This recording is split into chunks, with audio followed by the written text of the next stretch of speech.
आप देख रहे हैं द लोकल जर्नलिस्ट। हावड़ा में जहरीली शराब से हुई मौत पे विवाद बढ़ता ही जा रहा है। आज शाम बीजेपी कार्यकर्ता और पुलिस के बीच पंचनतला रोड पे जबरदस्त झड़प हुई। बीजेपी लीडर उमेश राय का कहना है उनके महिला कार्यकर्ताओं पर लाठियां बरसाई गईं और बाकियों को भी पुलिस द्वारा मारा पीटा गया है। आज के আমরা কমিশনার কে ডেপুটেশন দিতে যাচ্ছিলাম, শান্তিপূর্ণ প্রোগ্রাম, কয়েকশো বিজেপি কর্মী ডেপুটেশন দিতে যাচ্ছে। এই আমার পার্টি অফিস থেকে বেরিয়েছে, এখানে ধরে নিয়েছে, আবার মহিলাদের উপরে লাঠি চালাচ্ছে। এই পুলিশ তোলে, এই পুলিশের তোলার জন্য 30 জন হাওড়ার মারা গেছে। তাদের বিরুদ্ধে অ্যাকশন না নিয়ে বিজেপি কর্মীদের উপরে লাঠি মারছে। এটাই পুলিশের আসল রূপ, দেখুন আপনারা।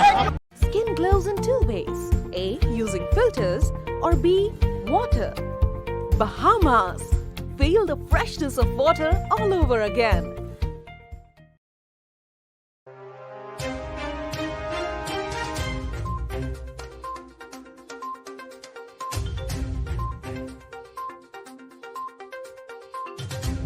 मामला तब पेश आया जब बीजेपी लीडर अपने 250 कार्यकर्ता के साथ हावड़ा के पंचनतला रोड से होते हुए कमिश्नर ऑफिस डेप्यूटेशन देने जा रहे थे। वहीं बीच में ही पुलिस द्वारा बैरिकेडिंग कर उन्हें रोका गया और रास्ते पे ही डेप्यूटेशन जमा करने को कहा।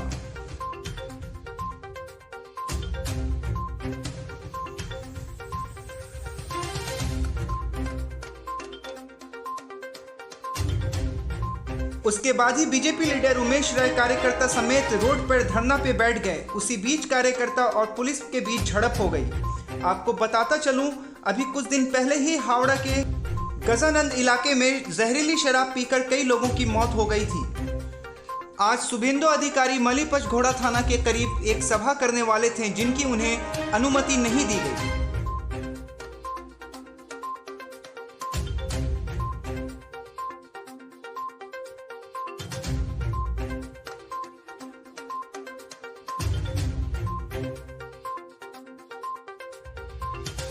हावड़ा में जहरीली शराब पीकर हुई मौत पर कमिश्नर को डेप्यूटेशन देने जाते वक्त ये सारा घटनाक्रम पेश आया। क्या कुछ कहना है भारतीय जनता पार्टी पश्चिम बंगाल सचिव उमेश राय का इस पूरे मामले पे, देखिए पूरी रिपोर्ट।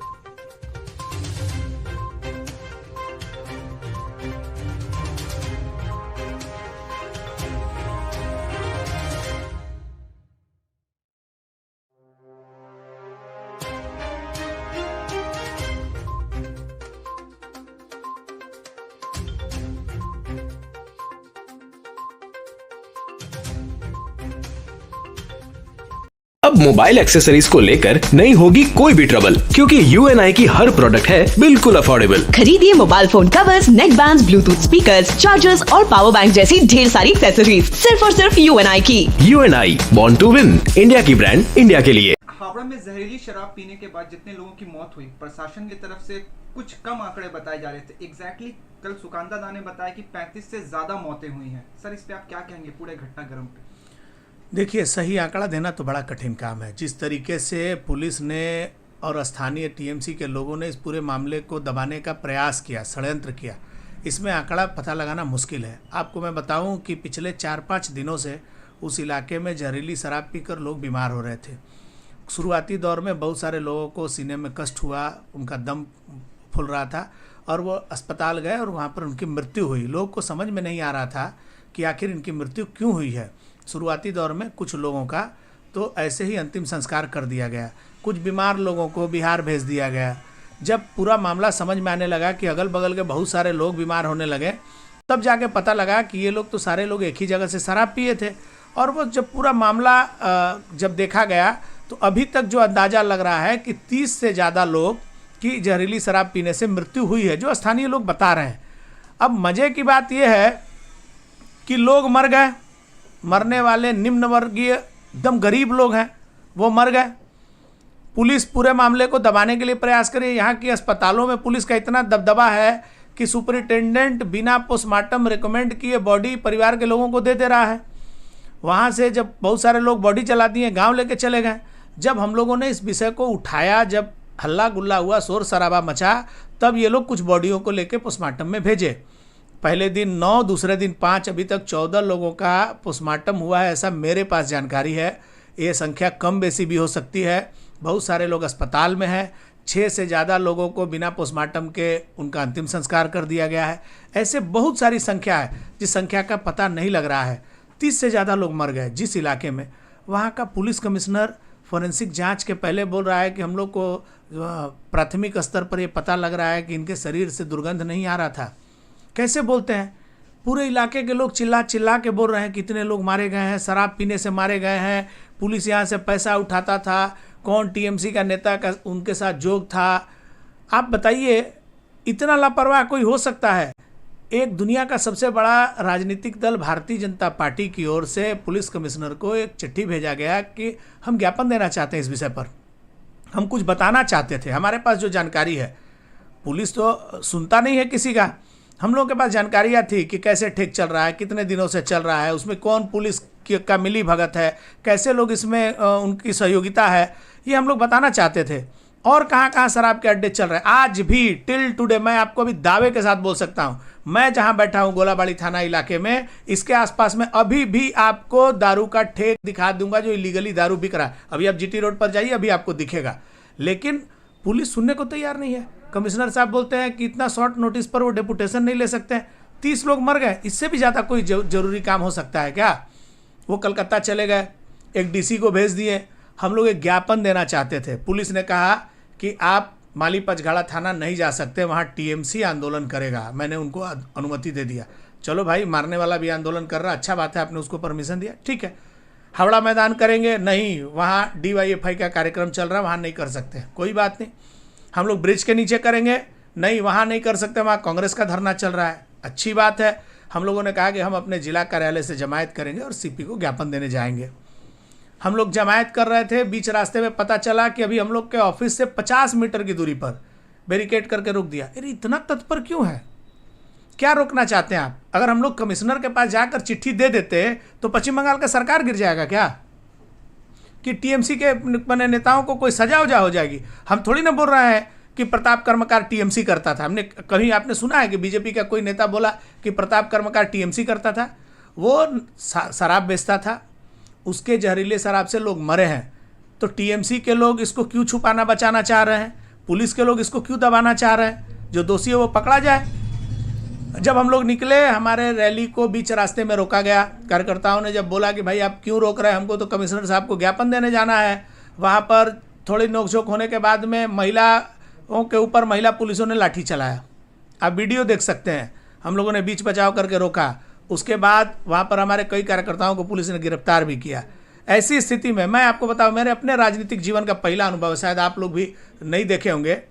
कहीं आपने सुना है कि एक इतने गंभीर विषय पर डेपुटेशन ज्ञापन देने का काम 55 तल्ला के रोड पर सार्वजनिक रूप से पब्लिक के बीच एक डीसी लेवल का अधिकारी आकर सड़क पर खड़ा होकर ऐसे हाथ पसार के बोलता दीजिए चिट्ठी।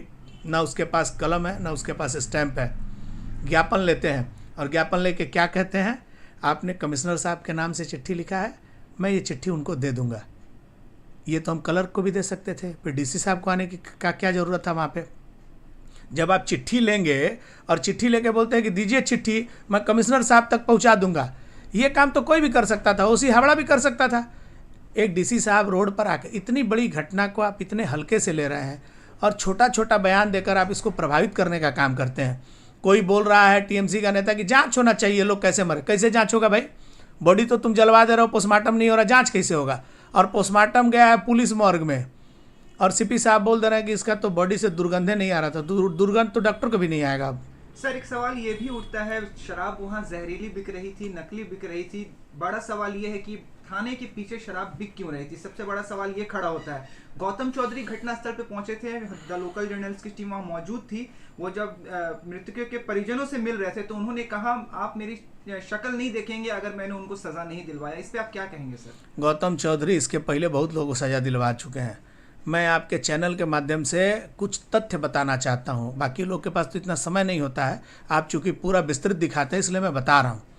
इसी उत्तर हावड़ा में जब गौतम चौधरी तृणमूल कांग्रेस के अध्यक्ष हुआ करते थे तो यहाँ पर एक महिला की 10 नंबर वार्ड में एक बच्ची की बलात्कार करके और जलाकर मार देने की घटना हुई थी। मुझे पूरा घटना याद है, अभी मैं ड्रॉअर से उसका चिट्ठी भी निकाल सकता हूँ। उस लड़की को मार दिया गया था।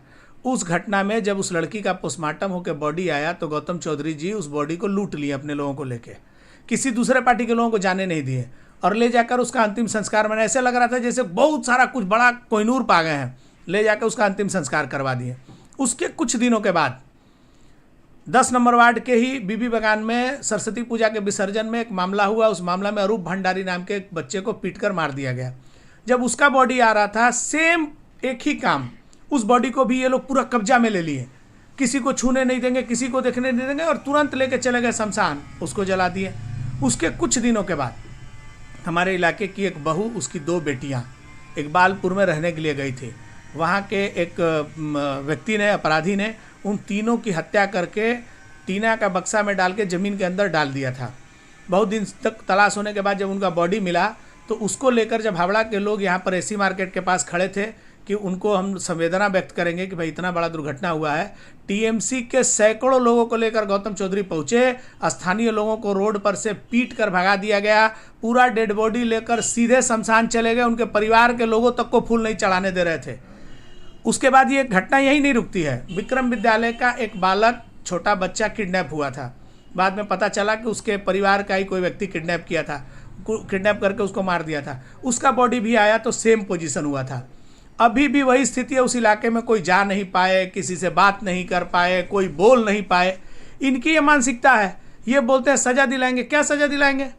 ये सज़ा दिलाने वाले लोग हैं। हमारे यहाँ एक तो मकान का एक हिस्सा गिर गया था, ये बोले कि मैं इस पूरे मकान को तुड़वा दूंगा। मैंने उसी दिन इनको चैलेंज किया था, आप नहीं तुड़वा सकते हैं क्योंकि ये जो मकान अवैध बना है, इसका जो एक्सटेंशन ऑफ फ्लोर मिला है उस पर आपका भी सही है। कहाँ से तुड़वा देंगे? आप ही पास किए, आप कैसे तुड़वा देंगे? ये लोग ऐसे लोग के बीच जाते हैं, ऐसी बात करते हैं। बात तो करते हैं माँ माटी मानुस की, लेकिन संवेदना इनके अंदर 1% नहीं है। नहीं तो जहाँ 30 लोग मारे गए हैं उस इलाके में रहने के बजाय ये हावड़ा ब्रिज पर जाकर जिंदाबाद जिंदाबाद नहीं करते। एक विधायक का अपने इलाके के लोगों के प्रति जवाबदेही होता है। कार्यक्रम तो फिर अगले साल हो जाएगा, लेकिन ये जो लोग मरे थे उनके परिवार के पास खड़ा होने का जरूरत है। वहाँ जाके क्या बोलते हैं, इतना खबर कौन रखता है गली गली में क्या हो रहा है, इतना कम पुलिस लेके। अरे पुलिस मंत्री ममता बनर्जी हैं, आप उनके ऊपर सवाल उठा रहे हैं कि ममता बनर्जी का पुलिस काबिल नहीं है, वो जानकारी नहीं रख सकता है। जब आप दारू शराब का जानकारी नहीं रख सकते हैं तो आतंकवादी जंगी हमला होगा तो कैसे खबर रखेंगे? ये फेलियर ऑफ पुलिसिंग है और अपने लोगों को बचाने का राजनीति है। जो लोग मरे हैं वो लोग कौन थे? वो उनके वोटर नहीं है क्या? उनके परिवार के बारे में एक बार भी सोचे कि वो जो 30 लोगों का परिवार उजड़ गया, वो भी मजदूर लोग हैं जो कमाते हैं और उनके पीछे 5-7 लोगों का परिवार चलता है। ये संवेदनशील लोग हैं, संवेदनहीन लोग हैं। इनके अंदर कोई संवेदना नहीं है, इसलिए इनसे बहुत कुछ उम्मीद रखने की भी ज़रूरत नहीं है। आप पूरे मामले का अगर निष्पक्ष जांच होगा तो बहुत कुछ खुल के सामने आएगा। आप मुझे बताइए ना, एकदम छोटा सा बात है, अवैध कारोबार कैसे कोई कर सकता है? अवैध कारोबार करने के लिए आपको पुलिस का मदद चाहिए। और आप बताइए तो टीएमसी का नेता, इनका गली गली में बूथ बूथ पर टीएमसी का संगठन है, तो उस बूथ पर जो दारू बिक रहा था, इनका टीएमसी का संगठन बूथ का अध्यक्ष क्या कर रहा था? इनका वार्ड का अध्यक्ष क्या कर रहा था? 30 साल में उसने क्यों नहीं एक बार भी पुलिस को बताया, विधायक को बताया कि दादा हम मान लेते हैं गौतम चौधरी जी को नहीं पता, थोड़ा दूर रहते हैं, तो उनका वार्ड अध्यक्ष हो जानता था। उसको बताना चाहिए कि दादा मेरे इलाके में तो शराब बिकता है, इसको बंद करा दो। चूँकि उससे पैसा मिलता है, वो कार्यक्रमों के लिए चंदा देता है, तो कैसे बोलेंगे तो चलेगा कैसे? आप ठीक से पता लगाइए ना। घूम घूम के उसी इलाके में अवैध निर्माण से लाखों रुपया सप्ताह का उठता है पुलिस का। उस इलाके में अवैध कारोबार का पैसा उठता है, अवैध पार्किंग का पैसा उठता है। जिस बस्ती में मैं कल गया था, वहाँ के गलियों की जो स्थिति है वो पक्का नहीं है, नाली ओवरफ्लो हो रहा है। वहाँ की महिलाएं कल मुझे घेर ली थी, मैं अभी आपको वीडियो दिखा सकता हूँ कि भैया हम लोग का रास्ता डूब जाता है पानी में, नाली नहीं है, पीने का पानी गंदा आता है। ये सुविधा आपको दिलाना था विधायक जी, आपने उनके घर में तो मातम फैलवा दिया। सर आखिरी सवाल आपसे करूंगा, भारतीय जनता पार्टी और आप खुद उसके कार्यकर्ता भी हैं, अध्यक्ष भी हैं, सचिव भी हैं, तो सर आप भारतीय जनता पार्टी इस मामले में आगे क्या करने वाली है जिनसे उन लोगों को मुआवजा मिले और उन लोगों को इंसाफ भी मिले? मैं पहले दिन से इस विषय पर बोल रहा हूं कि हम इस पूरे मामले की उच्च स्तरीय जांच की मांग करते हैं, और मांग इसलिए कर रहे हैं कि जिन लोगों का पोस्टमार्टम ही नहीं हुआ, आप कैसे प्रमाणित करेंगे कि वो शराब पी के मरे हैं? तो उनको मुआवजा भी नहीं मिलेगा। तो इस पूरे मामले की उच्च स्तरीय जांच हो और हर मृतक परिवार को 5 लाख रुपया का कम से कम जुर्माना मिले, इसके लिए हम लोगों ने पहले दिन से दावा किया है। हम अभी कई मृतक परिवार के लोगों से, जिनका पोस्टमार्टम हुआ है उनका और जिनका नहीं हुआ उनका, उन लोगों से संपर्क में है। बहुत जल्द हम लोग इस पूरे विषय को लेकर माननीय उच्च न्यायालय में जाएंगे, कलकत्ता हाई कोर्ट में, और हम लोग मांग करेंगे कि उच्च स्तरीय जांच हो और इस परिवार को मुआवजा मिले। इसके लिए जो कुछ भी करना पड़ेगा और जिस स्तर तक जाना होगा हम जरूर जाएंगे। रोज आते हैं आपके मन में नए नए क्रिएटिव ख्याल। जनरेशन के साथ आप भी चल रहे हैं बहुत ही तेज, पर आपका कंप्यूटर या लैपटॉप उतना स्मार्ट या उतना तेज नहीं। So please upgrade your computer and visit Akki computers, जहां मिलता है आपको second hand laptops in very budget friendly price, जो साथ ही नहीं आपके काम भी बहुत आए।